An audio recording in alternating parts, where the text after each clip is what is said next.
Hi guys, તો યાર મારે ખરેખર આ ટેમ્પલનો બ્લોગ ઘણા ટાઈમથી બનાવવો હતો.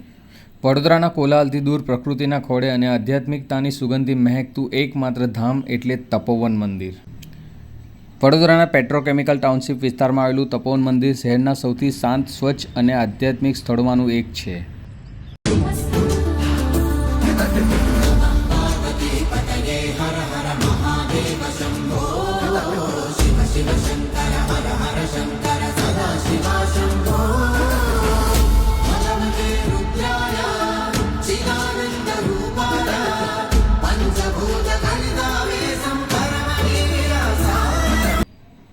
મંદિર પરિસર ખૂબ જ સ્વચ્છ, શાંત અને ભવ્ય છે અને અહીંયા વિરાજમાન તમામ દેવી દેવતાઓના દિવ્ય દર્શનનો લાભ તમે લઈ શકો છો.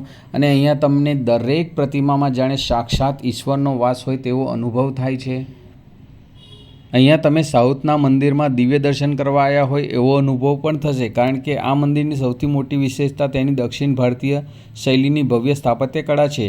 ઊંચા રંગબેરંગી ગોપુરમ, સુંદર કોતરણી, મનમોહક રંગોથી શોભતા છતના ચિત્રો અને ભવ્ય સ્તંભો દરેક મુલાકાતીને મંત્રમુગ્ધ કરી દે છે. ઉત્તર અને દક્ષિણ ભારતીય સ્થાપત્યનો સુંદર સમન્વય આ મંદિરને અનોખી ઓળખ આપે છે.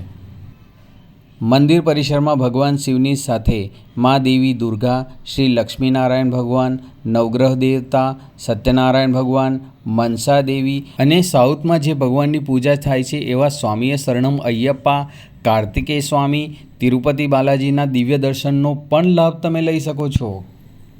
અહીંયા વિશાળ ધ્યાન હોલ અને ગૌશાળા પણ આવેલી છે. દરરોજ અહીં યોજાતી આરતી અને ભક્તિમય વાતાવરણ ભક્તોના મનને શાંતિ અને નવી ઉર્જાથી ભરી દે છે.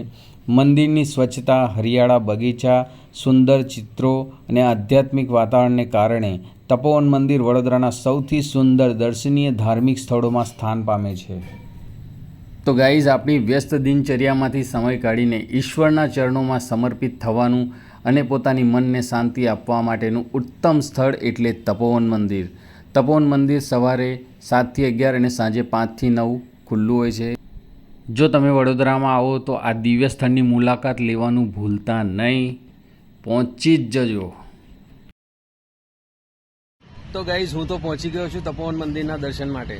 તમે ક્યારે આવશો? આ મંદિર ખરેખર જોરદાર છે. વડોદરાના હિડન જેમ તરીકે ઓળખવામાં આવે છે. ખરેખર યાર, એક દિવસ માટે ફેમિલી સાથે તમે આરામથી અહીંયા એન્જોય કરી શકો છો. અહીંયા દિવ્ય દર્શનોના લાભ લઈ શકો છો. તો મળીએ નેક્સ્ટ વ્લોગમાં. હર હર મહાદેવ. તો પહોંચી જ જજો તપોવન મંદિર. વિડીયો ગમ્યો હોય તો લાઇક, શેર અને મારી ચેનલને સબસ્ક્રાઈબ કરવાનું ભૂલતા નહીં.